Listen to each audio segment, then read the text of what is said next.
Okay, so you want to own a coffee shop, a small, warm space that smells like fresh espresso from the moment you unlock the door. You've got regulars who come in every morning, they order the same thing, and they call you by your first name. The beans come from a roaster you trust, the baristas actually care about what they're making, and somewhere between the first rush at 7 in the morning and the last drink at 5 in the afternoon, a steady stream of people pays you somewhere around $5 or $6 at a time, 4 or 5 times a week, 52 weeks a year. Do the math, and it sounds like a very reasonable business. Sounds simple. It is not simple. And the story of how coffee shops actually make money and how they actually fail is one of the stranger stories in all of small business, hiding in plain sight, because nearly every city block in the developed world has at least one of these places on it. Before you pull a single shot, you need to survive starting the thing.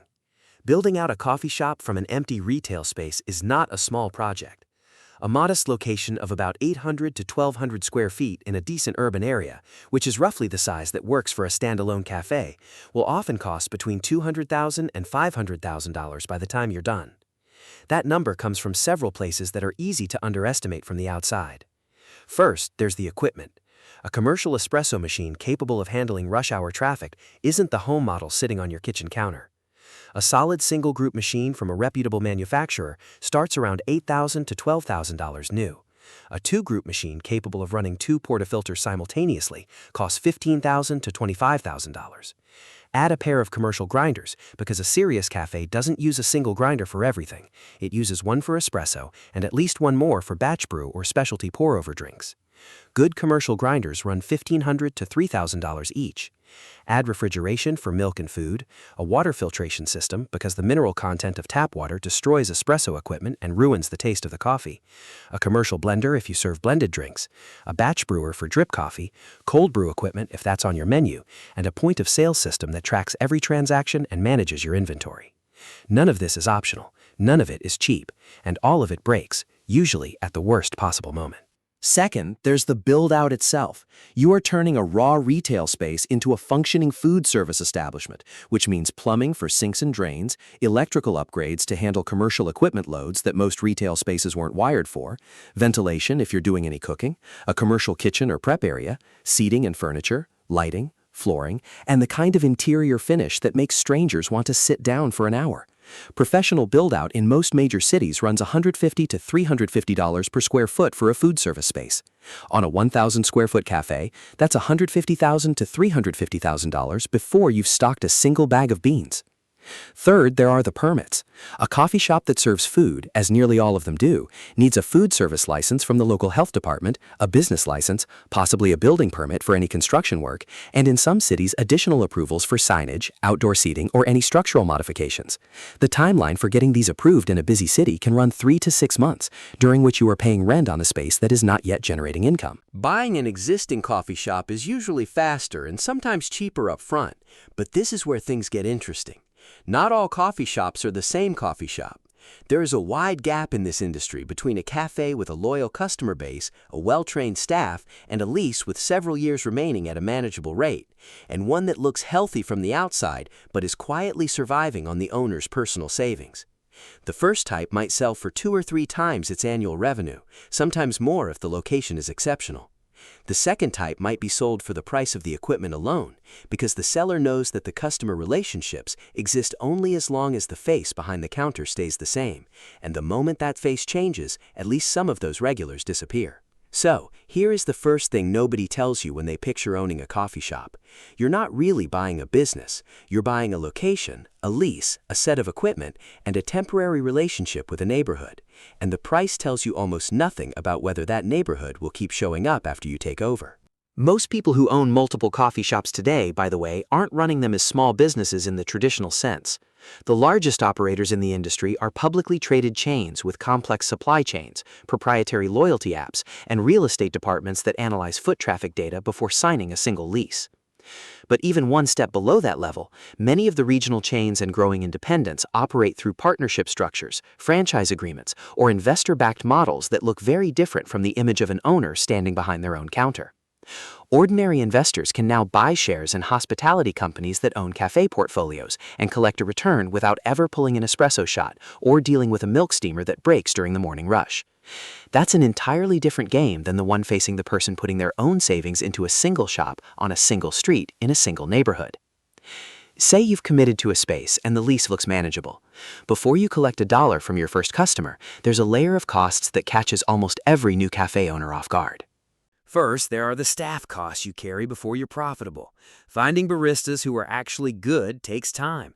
Training them to your standards takes more time, and paying them while you're still building up a customer base means your labor bill arrives every 2 weeks, regardless of how many people walk through the door.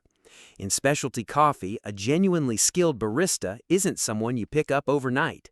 Understanding extraction, dialing in grinder settings, managing milk texture for different drinks, and working fast enough to not destroy your morning rush time is a set of skills that takes months to develop. The people who have them know their value, and in most urban markets with a real cafe culture, they command above minimum wage pay with benefits you may or may not be in a position to offer on day one. Second, there's the cost of goods, which is almost always higher than new owners expect because they're doing the math in their heads at retail prices. A bag of specialty coffee that costs a customer $18 on your retail shelf costs you roughly $9 to $13 wholesale, depending on the roaster and the origin. But that same math applied to a single espresso shot works differently than it looks. An espresso shot uses about 18 to 20 grams of coffee. A standard 12-ounce bag contains about 340 grams, so a single bag of coffee produces roughly 17 to 19 espresso shots. If the bag costs you $10 wholesale, your ingredient cost for the coffee in a single shot is somewhere around 53 to 59 cents. Add milk for a latte, which runs another 30 to 50 cents at commercial volumes, a cup and lid at 15 to 20 cents, and your total ingredient cost for a drink that sells at $5.50 to $7 is roughly $1 to $1.30. That sounds like a great margin, and in isolation it is. The problem is that ingredient cost is only one piece of the expense picture, and not the largest one. Third, there's what happens when things go wrong. And in a coffee shop, things go wrong constantly. The espresso machine needs a service call, a grinder burr needs replacing, a refrigerator compressor fails on a Saturday at noon in August, and you have to throw out $300 worth of dairy products and get an emergency repair done before Monday. A staff member calls in sick on a day with a corporate catering order, and you end up behind the counter for 12 hours when you had planned to spend the day on accounting. None of these are disasters individually. All of them together, across a year of operation, add up to a number that rarely makes it into the original business plan. Here's where it gets interesting, because the way a coffee shop actually makes money is more layered than most people realize. The first and largest layer is beverage sales, and within that, espresso-based drinks are the clear leaders. A well-run cafe in a solid location might do anywhere from 150 to 400 individual drink transactions on a given day, with averages varying by city, season, and how many seats you have. The average transaction at a specialty cafe in a major American city runs somewhere around $5 to $8, depending on the drink. Espresso drinks, lattes, cappuccinos, flat whites, cortados, those are the menu items that carry the highest margin and the highest average price. They're also the ones that require the most labor and skill to produce consistently. The second layer is food. Almost every cafe sells some form of it, and this is where a lot of new owners make a counterintuitive mistake. Food looks like an obvious revenue ad. Customers are already there. They're hungry. They'll buy a pastry or a sandwich. The problem is that food carries a much lower margin than beverages in a cafe context. A croissant that sells for $4 might have a food cost of $1.50 to $2 if you're buying from a local bakery, which sounds fine on its own, but it also has a short shelf life, which means anything unsold by closing time is waste. Waste is money you already paid for that generated zero revenue. And if you start baking in-house to improve margins, you've just taken on a whole separate operation with its own equipment, labor, and supply chain. Many smaller cafes solve this by partnering with local bakeries and running a tight par count, ordering only what they expect to sell and cutting the order short rather than risking waste. This works until the day you underorder and a customer comes in at 9 in the morning to find an empty pastry case, which happens in almost every cafe that runs lean. The third layer is retail, bags of beans, branded merchandise, brewing equipment for home use. This layer is real, but for most independent cafés, it represents a small fraction of total revenue. The exception is cafés that also roast their own coffee, which puts them in a different business entirely, with the café functioning partly as a showroom for a wholesale and direct-to-consumer roasting operation. For those operators, retail and wholesale sales can become significant enough to change the economics of the whole business. But most cafés don't roast. They buy their coffee from a roaster, mark it up at retail, and hope their customers trust their selection enough to pay the premium over what they could find at a grocery store. The fourth layer is catering and wholesale, which many cafés never develop at all, but which represent one of the few ways to build revenue that doesn't depend entirely on how many people walked past your door that morning. A café that establishes a corporate catering account with a nearby office building gets a regular order it can plan around. A café that builds a wholesale account with local restaurants or hotels sells coffee in large quantities at lower margins, but with more predictability. Neither of these is free money. Both require infrastructure, delivery logistics, and consistent product quality at a scale a small operation constrained to maintain.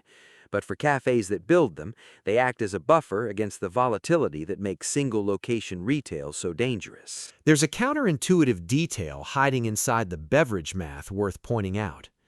A cafe might sell dozens of different drinks on its menu, but in most locations, a handful of those drinks account for the overwhelming majority of revenue. Lattes, cappuccinos, drip coffee, cold brew. Those four categories, in various combinations of size and milk type, probably represent 70 to 80% of most cafes' total drink volume. The more exotic the specialty drink, the less likely most customers are to order it, regardless of how interesting it is to make.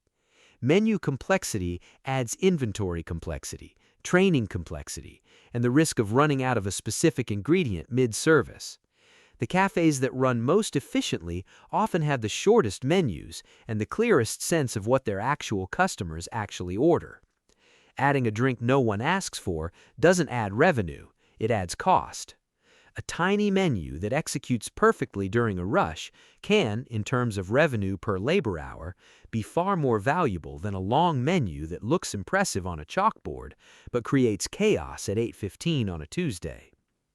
Now here's the other side of the ledger, because the expense structure of a coffee shop is one of the more punishing in all of retail. Labor is the single largest operating cost for most cafés, typically running between 35 and 45% of revenue. That number reflects not just the wages of the baristas making the drinks, but the opening and closing shifts, the hours of cleaning and prep before and after service, the manager who handles scheduling and ordering, and the owner's own labor, which often doesn't get counted correctly because owners don't pay themselves a real salary from the beginning. A cafe with 2 baristas on a morning shift for 4 hours is paying for 8 hours of labor during the window that might produce 60% of the day's revenue. It then pays for the afternoon barista, working a slower shift, where a single employee might make 15 drinks in the same time it took 2 people to make 60.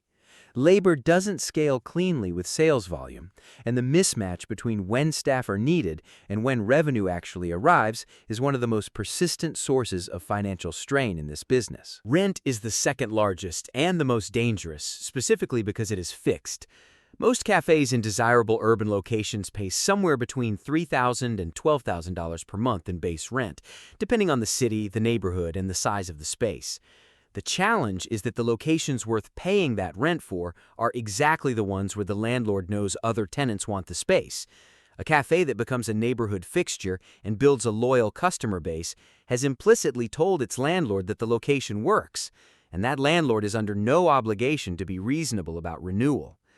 Stories of beloved independent cafes being priced out of their own neighborhoods when leases expire are not rare. They are a routine feature of the industry in any city where commercial real estate is actively appreciating.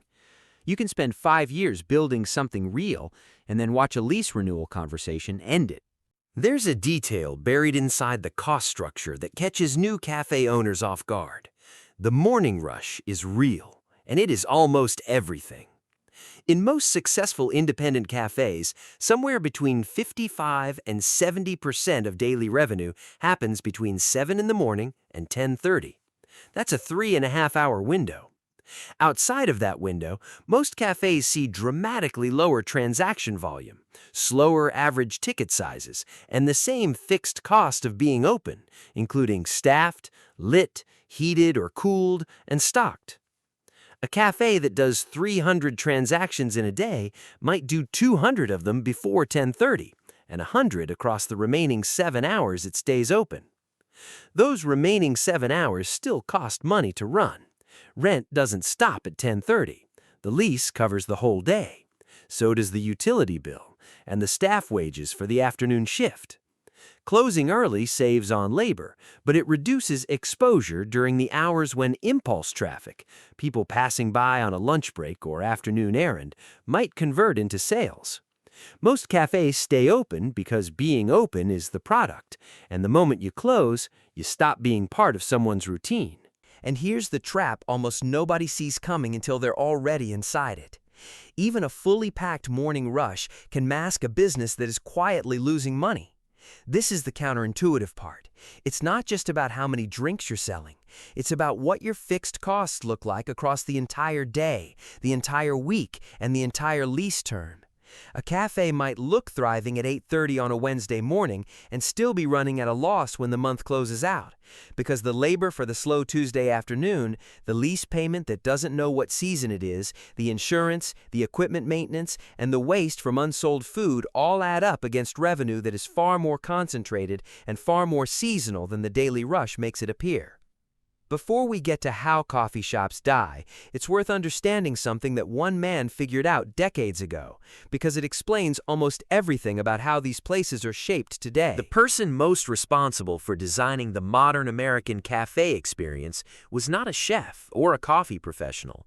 He was a marketing-minded businessman from Brooklyn who visited Milan in 1983 and saw something that didn't exist in the United States. His name was Howard Schultz, and at the time he was the head of marketing for a small Seattle coffee company called Starbucks that sold whole bean coffee but did not yet serve espresso drinks in-store. What Schultz saw in Italian espresso bars was something the American retail landscape was completely missing, a place that wasn't home and wasn't work, a third option in the daily geography of most people's lives, where sitting for an hour with a coffee didn't require buying anything else and didn't feel out of place. He called it the third place, and it became the organizing idea behind everything Starbucks built when Schultz eventually bought the company and expanded it into a global chain. He didn't just add espresso machines and Italian-sounding drink names, he engineered the physical and emotional experience of being in the space. The counters were designed so customers could watch the barista prepare their drink, which created a sense of theater and implied quality. The armchairs and sofas made sitting feel invited rather than tolerated. The background music was curated to hit a specific tempo that studies suggested kept people comfortable without being energizing enough to make them want to leave. The smell of fresh coffee was deliberately allowed to flow toward the entrance, so you smelled the space before you saw it. The handwritten name on the cup was a small personalization at industrial scale, making a chain transaction feel like an individual one. None of this was decoration. Every element was designed to make customers feel like the cafe was theirs, and because they felt it was theirs, they came back repeatedly and spent more with each visit. That's the commercial logic of the modern coffee shop in one sentence: sell belonging, and the coffee is what people order while they're there. Now here's the structural risk that runs through this entire business, and it is best understood through something that actually happened to a real company. For most of the late 20th century, the entire coffee shop industry was built on a single assumption. People commute to work every morning and they need coffee on the way. The location model for most successful cafes was built around this assumption in one form or another.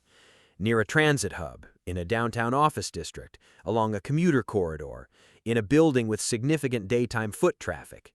The cafe wasn't the destination, it was the stop along the way, and the morning rush was proof the model worked.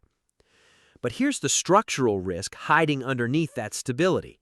The same characteristic that makes a coffee shop feel reliable, its regularity, its routine, the fact that the same 200 people show up within the same 90-minute window every weekday morning, is also a massive concentration of dependency.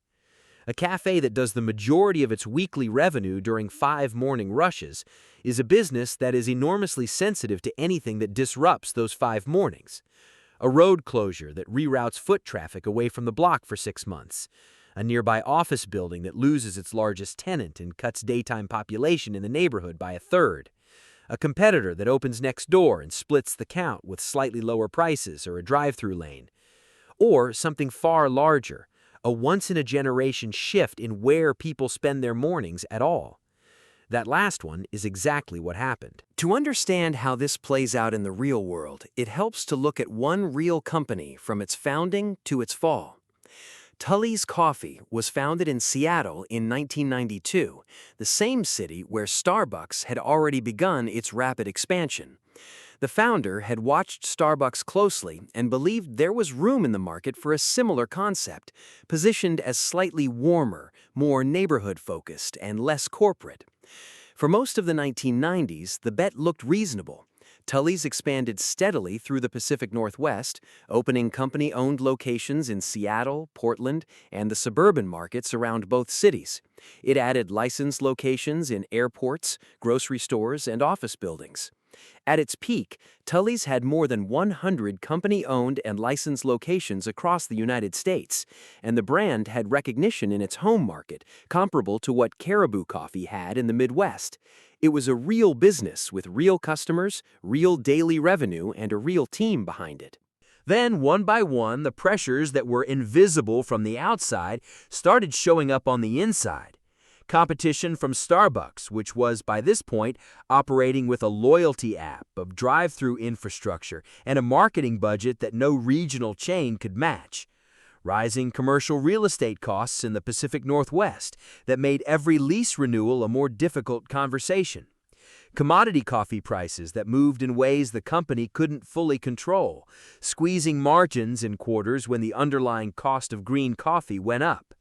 A business model built almost entirely around in-store cafe transactions at exactly the time when the world was beginning to develop options for getting cafe-quality coffee in other ways. By early 2013, the company had accumulated over $100 million in debt and was unable to service it. It filed for bankruptcy protection. When the assets were auctioned off, the Washington State cafe locations, the core of what the company had spent 2 decades building, sold for approximately $9.15 million. That is $9 million for a network of dozens of locations that had taken hundreds of millions of dollars in investment, real estate build-out, equipment, and staff training to create. The brand was picked up and passed between several subsequent owners. Some locations were converted to other cafe concepts. Most of the remaining stores closed over the following years. The Tully's name still appears on a small number of licensed locations today, but as a legacy label rather than an active company.